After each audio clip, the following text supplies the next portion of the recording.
I thought the camera was broken until it showed me my own living room. My recliner, the one Linda's begged me to junk for years, wasn't empty. A stranger had his boots on my coffee table and my world's best grandpa mug in his hand. He leaned back like he'd paid the mortgage here, and Linda, my wife of 40 years, laughed at something he said and set her hand on his shoulder the way she used to steady me getting out of that chair. The timestamp said last Tuesday at 10:17 a.m. At 10:17 a.m., I was leading Bible study telling men to guard their hearts. On the footage, the man adjusted my thermostat, wandered into my kitchen, answered my landline with my name. In another clip, Linda opened the bedroom closet, the one with my gun safe, like it was a tour. I hit rewind. Dozens of motion alerts, Tuesdays, Thursdays, always when I wasn't home. Gravel crunched in the driveway, Linda's Honda. She was right on time, and I finally wasn't. I scrubbed the timeline back with a thumb that wouldn't stop shaking. Motion alert. Another, then another. The clips stacked like fence posts. Tuesdays, Thursdays, mornings when I was at Bible study or picking up screws at Turner Hardware. At first I thought it was the neighbor's cat tripping the sensor, but the thumbnails told a different story. Boots, a ball cap, a broad back sliding into my chair as if the fabric remembered him. I slowed one clip to half speed, listening for anything. Pipes, the percolator, the landline ring. Ordinary house sounds wrapped around something wrong. On a Tuesday, 10:17 a.m., Linda walks by with 2 mugs. On a Thursday, 9:42, the man leans over my thermostat like he's paying the utility bill. My cursor hovered over December. I never scroll that far for anything, not even old photos. I clicked. The oldest recording blinked to life, dated December 3rd. 3 days after our 40th anniversary dinner. The pattern hadn't started last week, it had roots. I let another clip roll. He had the lazy confidence of someone who'd done this before. Coat off, boots up, remote in hand like he knew which batteries rattle. He answered my landline on the second ring, used my first name like it belonged to him. "Jack's not here," he told someone, and I felt a heat rise in my neck I haven't felt since a foreman docked me a day's pay in '84. He adjusted my thermostat, opened my refrigerator, folded himself into my recliner until the cushion sighed like it recognized his weight. In one frame, he slipped on my dollar store readers, pushed them up his nose, and paged through papers on the kitchen table. Seeing another man in your house is one thing. Watching him move like the walls obey him, that's another. The clip ended with him glancing towards the hallway camera and smiling, not to it, to someone just out of frame. Then came Linda with 2 mugs. Mine, the world's best grandpa Ryan bought me when his boys were little, was in the stranger's hand. I don't drink out of it much. Feels too on the nose when the house is quiet. But there it was, his fingers hooked through the handle like he'd earned it. Linda set a coaster under his cup, the way she always nags me to do, and laughed at something he said. Her palm rested on his shoulder, light, familiar, the way she steadied me after my knee went bad last winter. The camera doesn't capture smells, but I swear I could almost smell the French roast she saves for company. I focused on small details. Steam off the mugs, sunlight on the table, the tiny chip on the rim I put there fixing Ryan's crib. The room looked like a catalog spread about comfort, only the comfort wasn't mine. He tipped my mug and said, "Perfect," and my stomach went cold. The next clips cut closer to the bone. Linda walked him down the hall, paused at the bedroom door. In a later video, she opened the closet I built in '83, slid aside the garment bags, and pressed the keypad to my gun safe. She didn't open it, just showed him where it lived. Another recording had them at the kitchen table with papers spread like a fan. Bank logos I knew by sight. The First National letterhead I'd seen 1,000 times when Linda and I balanced our checkbook to the penny. He traced his finger along a column like a teacher, and Linda leaned in, nodding, hungry for every word. I paused the frame and stared at the angle of their bodies, how close they were to the numbers that defined 40 years of careful living. You don't give tours of a gun safe. You don't host seminars over family savings. Not unless you're planning something you don't want the homeowner to see. I whispered, "How long?" to an empty garage that smelled like sawdust and motor oil and all the mornings that used to feel safe. I scrolled backward. February, January, click, click, click. Linda passing a mug. The stranger answering my phone. Tuesday, Thursday, Tuesday. A winter of Tuesdays and Thursdays I thought I spent doing good, reading scripture with men who needed it, fixing a handrail at church, grabbing washers at Turner Hardware. My tomato plants flashed through my mind, how they'd drooped weeks earlier, and I figured it was the rain. Maybe it was neglect. Maybe it was me. I kept going until the scroll bar hit bottom. December 3rd. 3 days after Linda held my hand at Callahan's, told me she loved our quiet life. The camera's clock doesn't lie. It doesn't flinch. The truth sat there in black text on gray. The first day my house stopped being only mine. I couldn't help thinking about that anniversary dinner. The waitress brought us a slice of pie with a candle, said 40 years was something to be proud of. Linda squeezed my fingers, told me she was grateful for our routines. Morning coffee, Wednesday coffee with Hank, Saturday eggs at Pete's. I remember the clink of silverware, the comfort of knowing the waitress by name, the way Linda smiled when I joked about replacing the porch swing. Back then, quiet sounded like a blessing you had to earn. Watching the footage now, her words landed different, like she'd already stepped outside that quiet and was waving to it from the curb.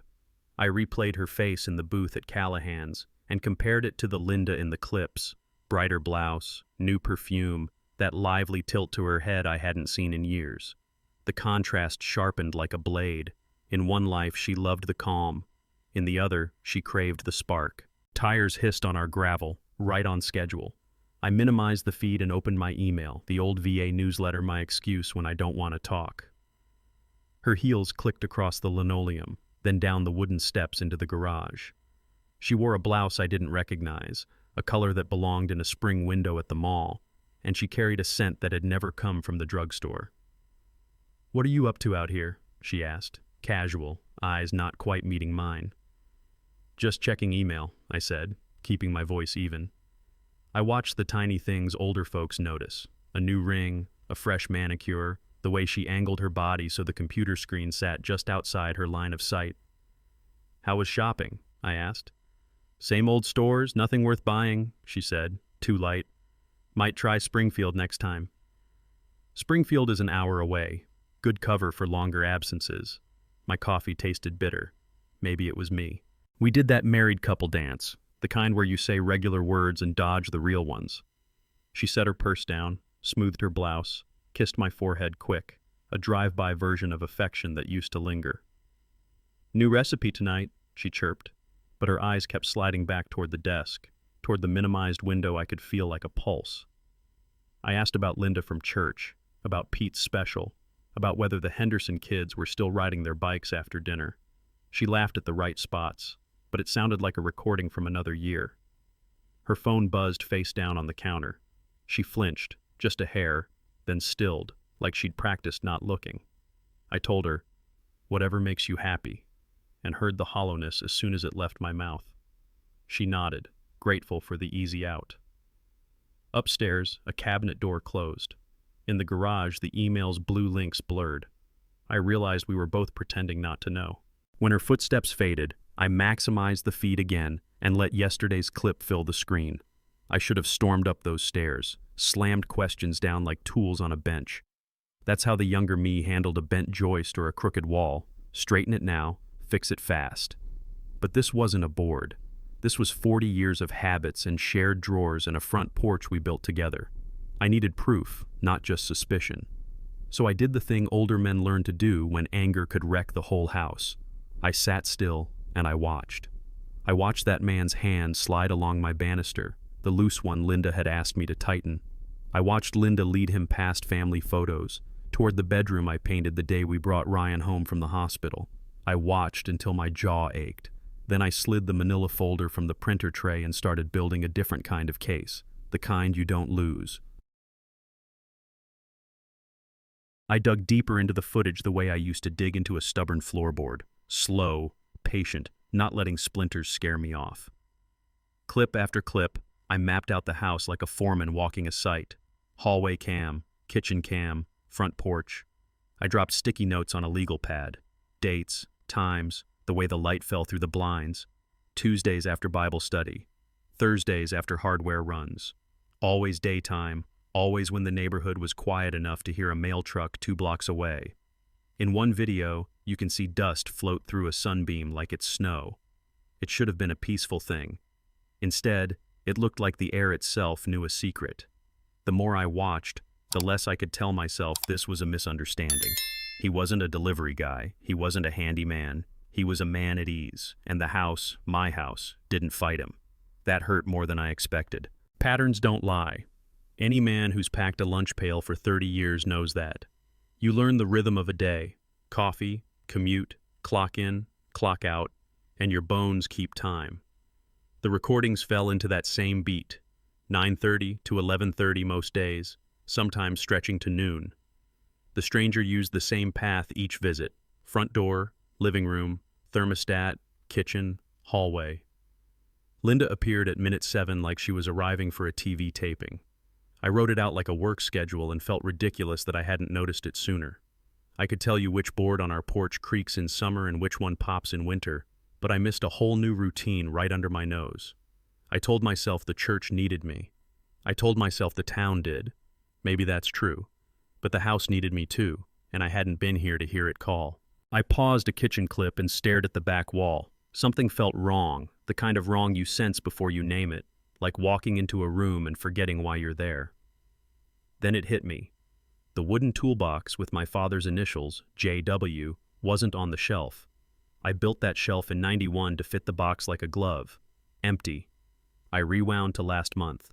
The box is there. I fast forward to last week. Gone. A rubber mallet sat in its place like a kid trying on his daddy's boots. My father's chisels, the hand plane with the walnut handle worn smooth by his thumb. Those tools shaped more rooms in this town than I can count. I'd promised myself I'd pass them to Ryan if he ever wanted them. Now the space looked like a missing tooth every time the camera panned by. You can replace money. Legacy's harder. I opened the old laptop I use for email and weather reports and hunted for our bank bookmark. I've never trusted screens much. Give me a teller who knows my name. But Ryan set up online banking just in case. I typed Linda's birthday for the password, the way we agreed back when we were still playing on the same team, and waited for the page to load. The checking balance looked off, like a level bubble not sitting where it should. I clicked transactions. Rows of withdrawals I didn't recognize scrolled by. ATM pulls from places we don't shop. Transfers to account numbers with no names. The dates lined up with the camera pattern like piano keys playing the same sad tune. I checked the savings. The number at the top shrank in my eyes. It's funny how numbers can make you feel small. I leaned back, the chair complaining, and told myself to breathe. I printed everything because paper still feels real to me. The old printer coughed like a smoker and spit out page after page. Checking, savings, 2 credit cards, all bleeding. I laid the sheets across the table the way I used to lay out blueprints, edges square, corners aligned, so the truth couldn't wiggle away. The total wasn't neat. It never is. But when I added the obvious pulls and the cash advances and the transfers, I hit 23,000 and change. I tried to remember the last time I'd seen that much money move for a good reason, maybe when we replaced the roof after the hailstorm. This wasn't a roof. This was a hole. I stood there rubbing a coffee stain into the wood grain like I could polish the past back into shape. Then I wrote the number at the top of a yellow pad, twice, so I couldn't pretend I misread it. When Linda came in from the yard, she had the Springfield line ready like a coupon clipped from a magazine. "Thinking I'll try shopping over there," she said, casual as pie. Springfield means an hour down the highway, easy cover, no one from Cedar Ridge to bump into at the mall. I pictured her walking under bright lights, trying on a different life, one blouse at a time. "Find any deals?" I asked, watching her face more than her words. Same old, she said, eyes flicking toward the table and away. I remembered the first time we drove to Springfield for a date. Ate greasy burgers, split a milkshake, laughed when it dripped down my wrist. Back then, a trip felt like a treat. Now it sounded like a story you tell to keep from telling the real one. The printer hummed, and Linda's smile went thin. We met in the kitchen like we've met 1,000 times. Her at the counter, me at the table, but nothing about it was ordinary. I slid the top page across the wood. "What's this?" I asked. No heat. Just the kind of steady voice you use to keep a cut from bleeding more. She glanced, swallowed. "Bills. House stuff," she said. "Medical. Repairs." "Show me," I said. "Receipts. Estimates." I'm not a cruel man. I've spent more time fixing than breaking, but a lifetime swinging a hammer teaches you to ask for your measurements twice. She reached for a paper towel like she could mop up math. We can talk about this later, she said. Let's eat first. We'll eat, I said, after I understand why our balance looks like a drought. The words sounded like someone else's, but the ache in my chest was mine. Linda's eyes filled fast, the way summer storms roll in from flat land. Tears have a sound if you've lived long enough. The hitch of breath, the soft apology in a woman's throat you've heard after a hard day or a hard year. I'm sorry, she said, and for a second I saw every good thing we'd weathered together. My mom's illness, Ryan's teenage stubbornness, the layoffs in '02. I was lonely, she added, and the room shifted. You're always at the church or with Hank, and I needed to feel like someone was listening. I wanted to catch that sentence with both hands and set it down somewhere safe. But the papers between us crackled like dry leaves. Listening is one thing, I said. Emptying our accounts is another. She shook her head. It's not like that. It's investments. The word felt slick. I don't like slick. Who is he? I asked, though my bones already knew his outline. The boots, the shoulders, the calm. She held her phone like a life preserver and said, Tyler Vance. Names matter. You carve them into wood, into marriage certificates, into headstones. When she gave me his, the air changed. A thing with a name is a thing you can hunt, measure, prove. He's helping us, she rushed. He knows real estate. He has opportunities regular folks never see. I've built houses. I've watched dirt turn into neighborhoods. Real opportunities come with contracts and addresses, not whispers in a kitchen. He drinks from my mug, I said, surprising myself. He sits in my chair.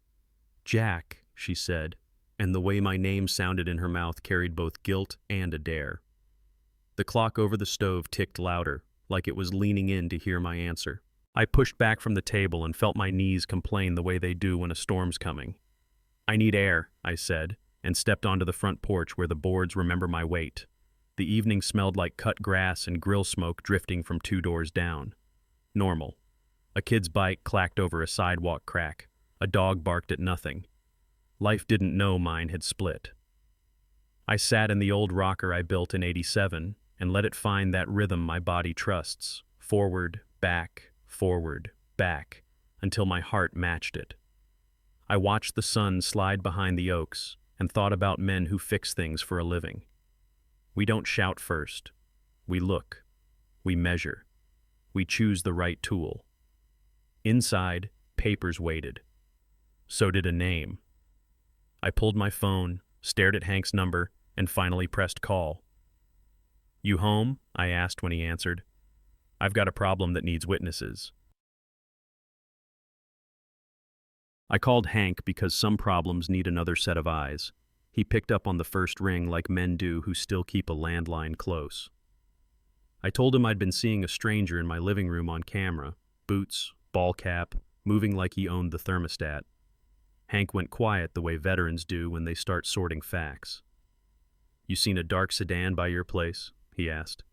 Late model, out-of-state plates? I felt my jaw tighten. I'd noticed a car once or twice, figured it was a delivery mix-up or someone visiting the Hendersons. You remember the plate? I asked, hoping for a miracle. Don't hang up, he said. A drawer slid, paper rustled. I wrote it down the second time. Old habits. That's Hank. Sees a ripple and checks the wind. He read it off slow, each letter and number heavy in my ear. I wrote it on my legal pad under the word proof and underlined it twice. Illinois, Hank said, like a diagnosis. Around here that means close enough to slip in and out without raising eyebrows, far enough to make follow-up messy. He told me the sedan parked nose out like a man who plans quick exits. 2 visits a week, mid-morning, never when I'm home. You sure it wasn't a repair guy? Hank asked, offering me an out I couldn't take. He moved like he'd been briefed, I said. Hank grunted. You want me to ask a buddy to run the plate? Old military police instincts don't retire. They just sleep with their boots on. Let's hold that thought, I said. I need to make sure this isn't my anger writing the story. You're not crazy, Jack, he said, voice steady. You're careful. We hung up, and I sat staring at the plate letters like they'd start talking. In the garage, the percolator clicked off. The house sounded polite. I didn't feel polite at all. I didn't sleep. I did what men my age do when the world tilts. We make coffee and sit with it. The house had that 2 a.m. stillness where even the fridge is shy. I opened the old laptop and slid my reading glasses on, the cheap pair from the drugstore that works better than I admit. Password, loading wheel, bank logo. I've always liked paper, ledgers you can touch, a teller who knows your granddaughter's name. But this was faster, and fast felt necessary. I made a little nest of pads and pens like I was back on a job site, estimating materials. Hank's plate number sat at the top of the page, daring me to quit. I clicked into our checking account and felt the kind of dread that starts in your hips, moves up. Rows of numbers lined up like nails. I pictured my father teaching me to read the grain before you cut. I was about to see which way this would split. The transactions told the truth without dramatics. Small withdrawals, then larger ones. An ATM I've never used. Transfers to accounts with no names, just digits that look innocent by themselves and guilty in a crowd. Tuesdays. Thursdays. The dates hummed the same tune as the camera footage. "There's your rhythm," I said to the empty room, because rhythm is how you keep work square. I cross-checked with the savings. That page hit like a cold slap. Numbers that had taken 40 years of coupons and overtime to stack now looked like someone had leaned on the top of the pile and smudged it down. I printed the last 90 days for both accounts, then the credit cards for good measure. I've laid out joists straighter than most men's spines. I laid those pages just as square across the kitchen table. If a detective had walked in, he'd have known exactly what story the paper was telling. There's a particular quiet that comes when a man realizes the rainy day fund isn't for rain anymore, it's for a flood already in the living room. I added columns like I used to count studs and sheets of plywood. Clean, slow, no shortcuts. 23,000 and change gone. I thought about the roof we patched after the hailstorm, the transmission we replaced in the old Ford, the time Linda wanted new windows, and we saved for 6 months before making the call. Every big spend had a reason and a receipt. This didn't have either. I felt a grief that wasn't just about money. It was about time. Saturdays I worked instead of fishing. Sundays I taught other men about guarding their hearts while mine was asleep at the wheel. I rubbed my thumb over the walnut rim of my father's hand plane on the shelf and realized the shelf felt lighter. That toolbox hole in the footage had been real. Morning found Linda cheerful the way people are when they've rehearsed. She came down dressed to leave, not to linger, hair done, perfume 3 shelves higher than what we usually buy. "Thinking I might run to Springfield," she said, sliding a toaster waffle onto a plate like we were in a commercial. The normalcy of it all made my teeth ache. She asked if I wanted anything from the big stores, batteries, coffee, the kind of questions that used to mean we were a team. Her phone sat face down and buzzed, then behaved. I watched the small tells older folks notice, the way a poker player reads a table, how her eyes skipped the printer, how her hand hovered near her purse like a sprinter leaning into the start. She took a bite, didn't taste it. I remembered our early years when Saturday meant yard sales and thrift stores, both of us hunting bargains. This wasn't hunting. This was hiding. I didn't raise my voice. I raised the stack of papers. "We need to look at this," I said, sliding the top page toward her like a foreman pushing a change order across a sawhorse. She glanced, then blinked, the way a person blinks at sun. "What is—" "Our accounts," I said. "Checking, savings, cards, 90 days. She reached for the kettle like hot water could fog the math. "Jack, I can explain." "Good," I said. "Start with why the withdrawals line up with Tuesdays and Thursdays, 10 to noon. I tapped the dates with a carpenter's pencil. She folded a paper towel, then unfolded it, buying time like shoppers buy clearance items they don't need. The printer coughed out one more page I didn't ask for. The sound made both of us jump. "I thought you didn't like that online stuff," she said, aiming for small talk and landing on accusation. "I don't," I said, "but I like lies less." She went to the usual shelf of excuses, repairs, medical, you worry too much. I've heard them all in houses I've fixed, from folks who let a leak become a waterfall. "Show me invoices," I said. "Names, addresses, phone numbers." She sagged into the chair like it was the first honest thing she'd done all morning. "It's not repairs," she said, voice thin. It's investments."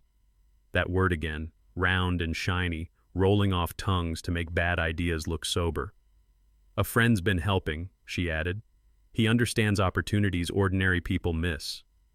Ordinary people. I've been ordinary long enough to know when someone's selling me a ladder that's missing rungs. "What's his name?" I asked, though I already had it written on a pad. She hesitated, then pushed it out like a confession in church. "Tyler," she said. "Tyler Vance." The name sat between us like a tool left on a stair. Dangerous if you don't see it. "He knows real estate," Linda said, rushing to build a fence around the word. "Land development, short windows, high returns. He's connected." Connected can mean a man who knows surveyors and lenders. It can also mean he knows how to read loneliness like a blueprint. "He says people like us don't get invited to the table," she went on. "So when a seat opens, you take it." I pictured the kitchen clips, Tyler tapping his finger along columns, Linda nodding as if numbers could love her back. "Did he show you deeds?" I asked. "Addresses? Contracts?" She looked at her hands. "It's complicated," she said. "Paperwork takes time." I remembered building our first porch, how every board had a receipt, every permit a stamp. Real deals leave trails. Scams leave cologne and coffee stains. My finger rested on the line where a $4,000 cash advance used to be savings. The line didn't blink. It just sat there being true. Men who swing hammers for a living get good at hearing what wood won't say. The house had been telling me for weeks, and now the papers joined the chorus. Tyler wasn't a fling, he was a system. The Tuesday-Thursday rhythm, the thermostat confidence, the gun-safe tour, the vanished toolbox, the Illinois plate, the disappearing balances, each piece clicked into the next like tongue-and-groove flooring. This wasn't a misunderstanding. This was a professional working a plan. I felt anger try to kick the door, and I did what my father taught me when rage makes your grip sloppy. I set the tool down and checked my level. "We're calling the bank," I said, "and then the state, and then whoever else it takes." Linda shook her head, the fear behind her eyes finally stepping into the light. "Don't," she whispered. "He'll be mad." "Good," I said, surprising myself with how steady it came out. "Let him be mad. I'm done being quiet." Ryan called mid-morning, his voice bright like he was trying to make space where we've left none. "Dad, I'm driving through Cedar Ridge. Thought I'd swing by if you're around." For a second I saw him at 12 in his Little League uniform, cheeks sunburned, asking if I'd watched his base hit. I've missed a lot of games that came after. "I'm here," I said, and heard the gravel in my own voice. "Everything okay?" he asked. I could have told him about the camera, the bank printouts, the toolbox-shaped hole on the shelf. Instead, I used the kind of sentence men my age favor when the truth feels too large to pick up. "There's something," I said. "We'll talk when you get here." Silence on his end, then a careful, "All right." We hung up, and I stared at the kitchen table spread with numbers like a battlefield map, knowing I'd just invited my son into a fight I should have seen coming sooner. I paced while the percolator finished its slow, friendly gurgle. Linda moved around the house in that stiff, too quiet way people adopt when they're hoping the weather changes on its own. I tried out sentences under my breath, the way you hold a tool before you swing it. "We've been robbed. Your mother made a mistake. I failed you both." None of them fit. I poured coffee into my chipped mug, the one Ryan bought me for Father's Day with the boys, and set his favorite travel cup on the counter like muscle memory. Outside, our porch flag barely lifted. I remembered teaching Ryan to drive a stick in the church parking lot, how he stalled and we laughed until we didn't. "You're grinding the gears," I told him then, hands steady on my knees. It felt like that now, me, grinding something that should be smooth.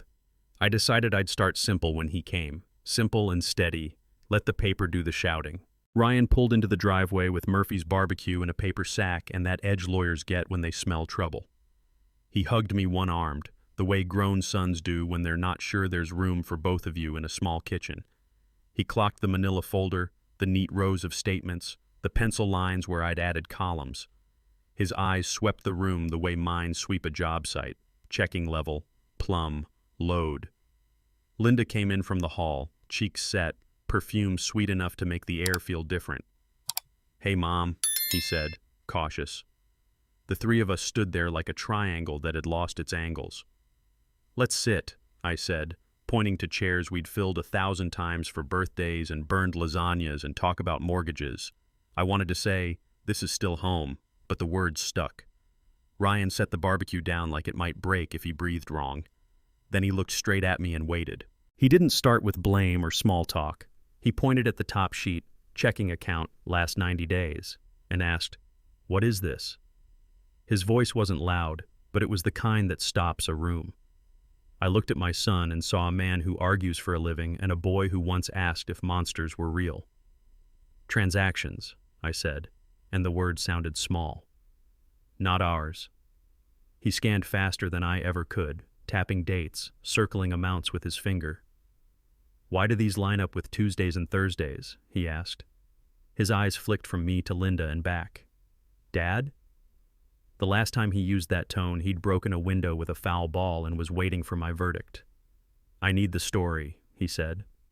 Linda's hand found the edge of the table. Mine found the pencil I'd used all morning. I took a breath like I was about to lift something heavy and started lifting. "I put a camera in the living room," I said. "Finally got it working. It showed a man in this house when I wasn't home." Ryan didn't blink. He's good at letting silence do half the work. He used my chair, answered my phone. "Your mother brought him coffee." The words felt like pulling nails, each one a little bent. "The bank lines up with the footage. 23,000 and change gone. Savings hit too." I tapped the folder. "Tools missing. Your grandfather's box." Ryan's jaw tightened at that, a small flare of the boy who wanted to inherit more than stories. "I should have seen it sooner," I added, because that truth belonged in the pile. He looked at Linda with a mix of love and fear I recognized from my own face in mirrors. "Mom," he said, making room for her to step into the good version of this moment. The room held its breath. So did I. Linda reached for this tissue box, and then for the story she'd been carrying like a purse. "It isn't what you think," she said. "His name is Tyler. Tyler Vance. He's been helping me. He cares about me." The last sentence hung there like a loose wire. "Cares how?" Ryan asked, gentle but firm. "He listens," she said. "He sees me. He's not bored of me." She looked at me when she said it, and I felt something thin tear inside. "He's invested our money," she went on. "Real estate, short windows, high returns. He says I'm smarter than I give myself credit for." Ryan sat back, and I watched him file each phrase like evidence. Short windows, high returns, smarter. I thought of the kitchen clips, the way Tyler's finger traced columns like he was teaching class. "Mom," Ryan said softly, "love doesn't need an ATM." It should have been a bridge. It became a match. "How old is he?" Ryan asked, and Linda set her chin the way I've seen her do with stubborn recipes and stubborn people. 47, she said. The number hit the room like a dropped wrench. Ryan let out a breath that wasn't a laugh. "Mom, he's younger than me." She shook her head. "Age is just... It's not just anything when he's in Grandpa's chair," he snapped, the calm slipping. "When he's in Dad's house, when he's using your hope like a crowbar." He doesn't raise his voice often. He doesn't have to. But this came out hot, the way a son sounds when the ground under his parents shifts.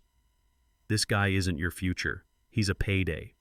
Linda flinched as if the word hit skin. For a beat, I wanted to step between them, the way I did when Ryan and a neighbor kid squared up over a foul call. But this wasn't a backyard game. This was our life. Ryan turned to me, lawyer and son braided together.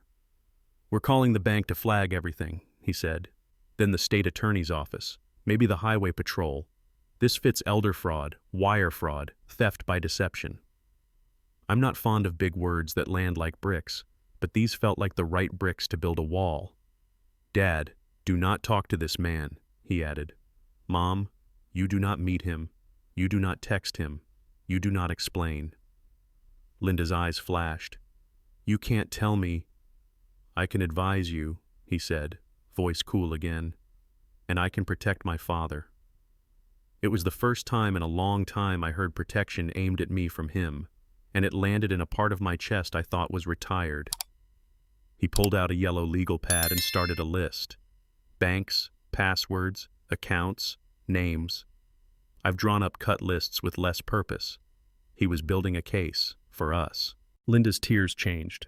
Earlier they'd been clouds you could argue were for show. Now they were a storm that forgot how to stop. I didn't mean to hurt anyone, she said, palms up. I wanted, I don't know, to feel alive, to matter. If you've been married long enough, you know when the ache is real. This was real. And that made it worse, not better. We matter, I said, softer than I expected. We always have. She shook her head. Not like... The sentence fell apart. She looked older and younger at the same time, like the woman I courted and the woman I take to the doctor, standing in the same kitchen. Ryan slid the box of tissues closer, not touching her hand but close enough to count. Mom, being seen shouldn't cost you your savings, he said, or Dad's pride, or Grandpa's tools.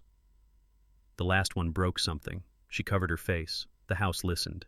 Her phone started buzzing on the counter, face down the way it's lived for months. Once, twice, again. The name lit the screen when she finally flipped it. Tyler. The sound felt like a drill biting into the wrong stud. Ryan reached and silenced it, then looked at me. If we pick up, we record, he said. If we don't, we document. It buzzed again, persistent, a gnat that knew where you'd sleep. Linda stared at the screen like it might argue her case. He'll think I betrayed him, she whispered. I heard the word betrayed and thought of vows and gun safes and a mug that says I'm somebody's grandpa. Good, Ryan said, not unkind. Let him feel what he sells. The phone buzzed a fourth time. I felt my rocker in my bones, the porch board steady under my feet. Let it ring, I said. We've got work to do. And we did. Ryan finally picked up on the fifth buzz and hit speaker so I could hear. This is Ryan Whitaker, he said, calm as a level bubble. The voice on the other end oiled its way into the kitchen, smooth at first, then sharp. Where's Linda? He asked. You don't talk to her anymore, Ryan said. You talk to me. He gave his name again, nice and clear, then said the words I never thought I'd hear in my house. If you believe this is legitimate, meet me, today. He offered a neutral spot, Pete's Diner, someplace public with a bell on the door and folks who know our faces. Silence stretched, then a chuckle that wasn't friendly. You don't set my schedule, the man said. I'm busy. Ryan didn't blink. Busy spending my parents' money? He asked. The air shifted. On the counter, Linda's fingers tightened around a tissue. My heart hit a rhythm I know from the porch rocker. Forward, back. Name the time, Ryan said. Or don't. Either way, this ends. The polite mask slipped. Tyler's voice came out like a man who's used to pushing past a no. Listen, son, he said, and the way he said son made my jaw clench. You don't want trouble. Your parents don't want trouble. Tell your old man to stick to birdhouses and stay out of things he doesn't understand. He layered in legal-sounding fluff, defamation, harassment, words meant to scare folks who've never sat across from a real threat. You recording this? He asked suddenly, the way bullies do when they feel a camera aiming their direction. Ryan didn't flinch. You're on speaker, he said, and we're documenting everything. Tyler snorted. Cute. 24 hours, 48, doesn't matter. She wants to be with me. She's not your property. The word property landed like an insult and a dare. I pictured my father's initials on that toolbox and felt heat rise in my chest. We'll see you, Ryan said, quiet as a nail set. One way or another. Ryan set the phone down and, with a calm that made me proud and a little scared, gave the kind of deadline that makes men choose who they are. You have 24 hours, he told the deadline, then said it again for the room. Every penny, cashier's check, wire, doesn't matter. If it's not back by tomorrow night, we file with the state and the feds. He wrote the time in big block numbers on a yellow pad and underlined it. We'll also seek a protective order, he added, glancing at Linda, so he can't call or show up. Linda swallowed like the word order pressed on her throat. I watched Ryan build a fence out of plain language the way I've framed walls. Plumb, square, no gaps for wind to whistle through. He'll be furious, Linda whispered. Good, Ryan said. Furious people make mistakes. Honest people make receipts. The clock over the stove ticked louder, like it wanted to keep us honest too. I have seen my son close a back gate with one hand while holding a sleeping toddler with the other. I've seen him tape an ankle on a Friday night game and argue with a mechanic without raising his voice. But I had never seen him like this, steadfast in my kitchen, drawing a line around me like a man marks off a dangerous hole in a job site. He looked older and younger at once, the boy who used to ask if I'd check for monsters, and the man who now names them. For years, I felt like the only one holding the beams of this family up. Right then, I realized Ryan had his shoulder against the frame too. He slid his phone into his pocket like holstering a tool. We're not victims, he said. Not today. The words settled into me like screws biting wood. I didn't know I'd been waiting to hear them until he said them out loud. Linda stood so fast her chair scraped. I can't, she said, grabbing her purse with fingers that looked too small for the choice she was holding. You don't understand him. He needs me. The word needs landed heavy. She moved toward the door like a storm front, fast, hot, no good place to set it down. Where are you going? I asked, not to stop her, but because 30, 40, 50 years of habit makes a man ask. Hotel, she said. I need space. I pictured her driving past the grain elevator toward Springfield, the same road where we used to count billboards and argue about radio stations. Don't call him, Ryan said, steady. If he contacts you, save it. Hand it to me. She paused, torn between two voices, the one that promised excitement and the one that promised repair. Then she left. The door shut and the house felt both lighter and lonelier, like the air after thunder moves on. We cleared the table like men prepping a workbench. Ryan drew boxes on his pad, banks, passwords, card companies, steps for fraud alerts. We'll freeze everything, he said. New pins, two-factor, the whole nine. He outlined who we'd call. First National, then the State Highway Patrol Financial Crimes Unit, then the Attorney General's office. He asked for details the way I ask for measurements, dates, amounts, any paperwork Tyler had waved under Linda's nose. I wished I had a neat folder of contracts to hand him. All I had was a stack of withdrawals and a toolbox-shaped absence. We'll also pull your credit, he said. Make sure no new lines got opened. He scribbled names of neighbors who might have seen that sedan: Hank, Pete, Cal. Watching my son organize our crisis felt like standing under a jack raising a sagging beam. Noisy, a little scary, but the only way to keep the roof from caving in. A knock came that wasn't polite. It was confident. I opened the door to Hank Morton with a thermos and two men behind him. Pete from the diner, apron still on, and Cal Turner from the hardware store, sawdust on his sleeves, Cedar Ridge in three faces. Heard you might need some backup, Hank said, eyes scanning the room like he could smell the trouble. Word travels fast, I muttered. Small town, Pete shrugged. Coffee travels faster. Cal lifted his chin.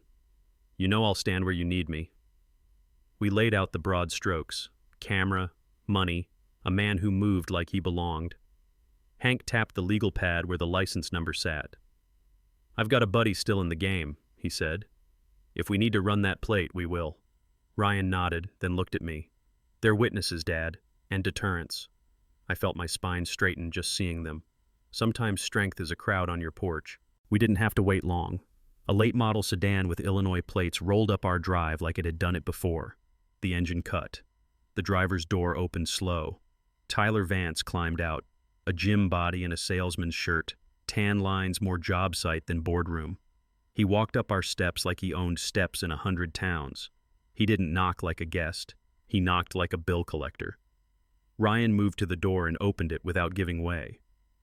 You must be Tyler, he said, voice even. Tyler's eyes slid past him to me, cataloging. And you must be Jack, he said, stretching my name like taffy. I've heard so much. Not from me, I said. His smile didn't reach his eyes.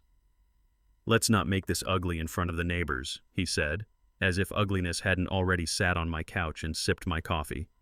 Too late, Hank said from the hallway. We're here. Tyler squared his shoulders and aimed his words at me like a nail gun.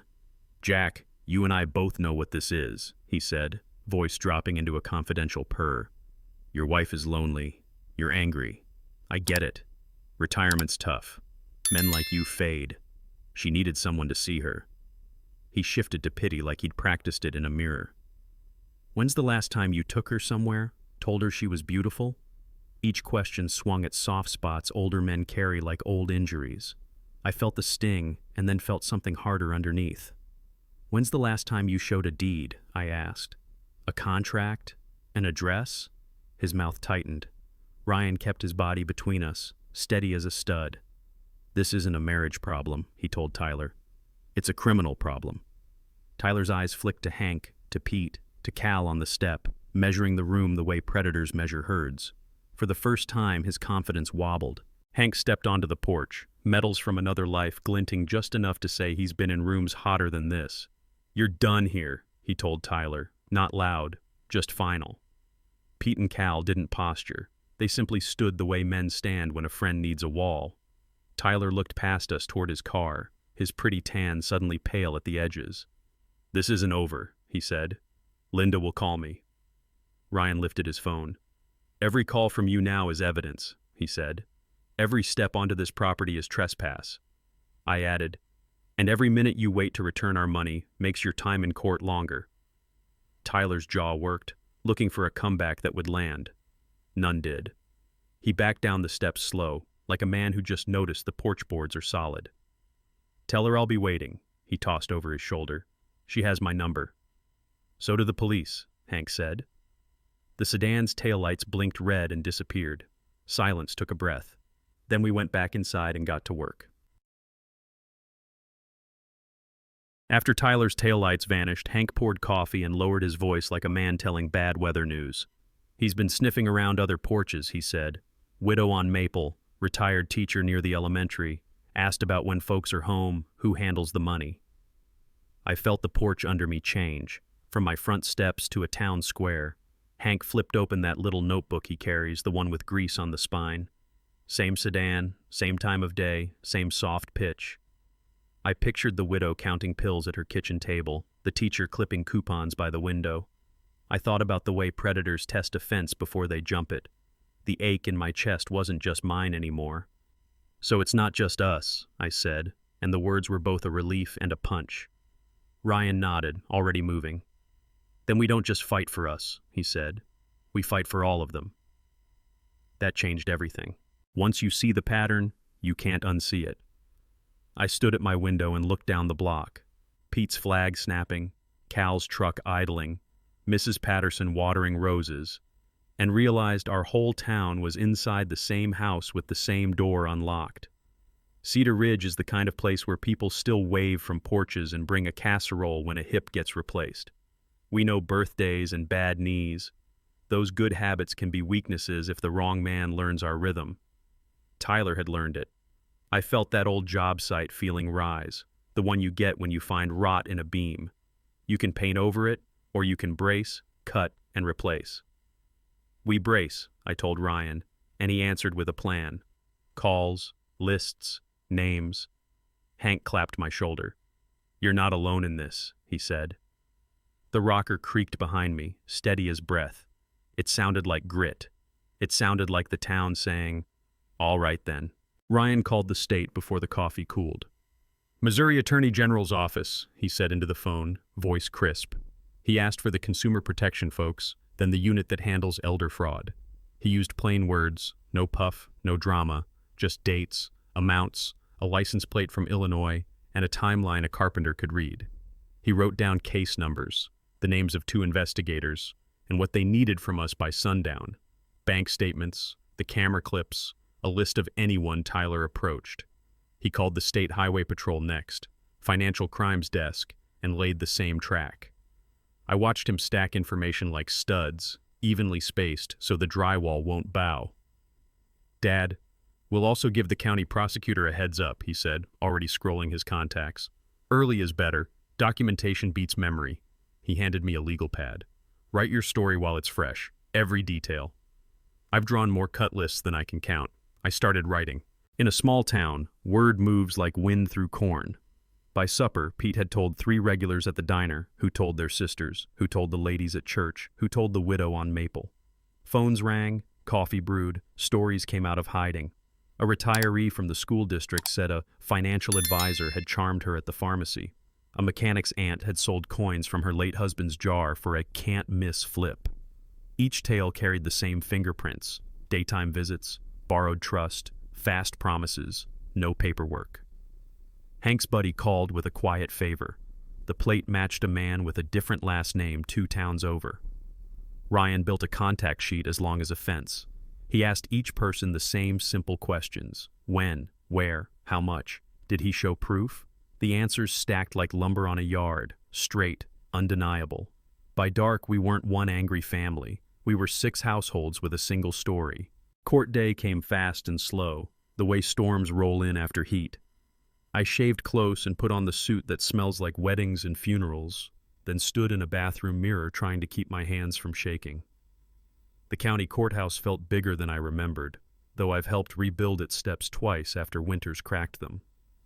Our pew filled with faces I knew: Hank in his best shirt, Pete without his apron, Cal with clean boots, the widow from Maple with a Bible clutched like a purse. Tyler wore confidence like a tie. Linda sat behind him, eyes rimmed red, looking both older and too young for what she'd gotten into. When the bailiff called my name, Jack Whitaker, I walked to the stand the way I walk a narrow joist, eyes forward, feet careful, breath steady. "Tell us what you saw," the prosecutor said. So I did, from the first motion alert to the last red taillight. It's a special kind of hurt seeing your wife sit on the wrong side of a story. When Linda took the stand, she kept her voice soft, the way you do when you're trying not to wake a sleeping child or the past. "Tyler cares about me," she said. "He was helping." The courtroom made that small sound people make when they're not sure if they should sigh or swallow. The prosecutor spoke to her like he'd talked to his own mother, gentle, patient, plain. "Did you see a deed?" he asked. "An address? A contract?" Linda stared at her hands. "It's complicated," she whispered. "Paperwork takes time." I thought of all the permits I'd pulled, all the times inspectors checked my work and signed their names. Complicated doesn't mean invisible. On the way back to her seat, Linda glanced at me like a woman looking for a porch light in fog. I couldn't flip it on yet. Truth first. Then it was Ryan's turn, not as my son, but as a lawyer who knew how to swing a straight line. He didn't strut. He set. He stacked bank statements beside camera stills, then matched dates so clean even a man in the back row could see the joinery. He brought out the withdrawal pattern like studs at 16 inches on center. He asked a simple question to each witness and let silence do the heavy lifting. The retired teacher pointed to her missing savings. The widow on Maple nodded through tears and named the day. Cal confirmed the sedan's routine. Pete testified that Tyler liked the corner booth where he could watch the street. When Ryan slid the manila folder across to the judge, license plate, times, transfers, the room shifted. This wasn't about jealousy or boredom anymore. This was about numbers that didn't lie and neighbors who finally said them out loud. Tyler stopped smiling. That felt like a hinge turning. The hinge became a door when Ryan played the call. The judge leaned forward a fraction. You could feel the room listen. Tyler's voice came out smooth and then sharp, calling Ryan son, telling me to stick to birdhouses, throwing words like defamation around like they'd scare us off the porch. Then came the part where threats peeked through. 24, 48, doesn't matter. She wants to be with me. The judge glanced at the prosecutor. The prosecutor didn't even hide the wince. The recording wasn't a movie moment with shouting and fists. It was worse, calculated, casual, the way a man talks when he thinks the world's his wallet. When it ended, the room didn't breathe for a beat. The judge cleared his throat and said what I'd been feeling since December 3rd. "That's not a misunderstanding." He looked at Tyler the way I've looked at rotten beams. "That's a plan." In the pew behind me, Hank's hand closed into a quiet fist. Verdicts don't fix everything, but they tell the truth out loud. The judge read it steady. Guilty on fraud, theft by deception, and a stack of charges that sounded like boards piled waist high. 8 years in federal prison. Restitution to every victim. Conditions that meant if Tyler so much as borrowed another thermostat, he'd buy himself more time. I didn't cheer.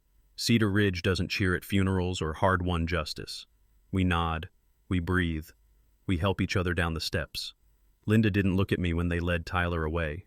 Maybe she couldn't. Maybe she wasn't ready. Outside, the sun sat honest on the courthouse bricks. Pete pressed a to-go coffee into my hand. Cal said he'd save the good screws for the next project. Hank stood beside me without talking. Ryan exhaled and finally let his shoulders fall. "It's over," he said. "It's beginning," I answered, surprising us both. And for once, I believed it. I'm back in the workshop with my father's hand plane, the walnut handle warm where his thumb wore it smooth. The pawnshop owner handed the tools over at cost after Ryan explained the mess. I thanked him like a man getting time returned.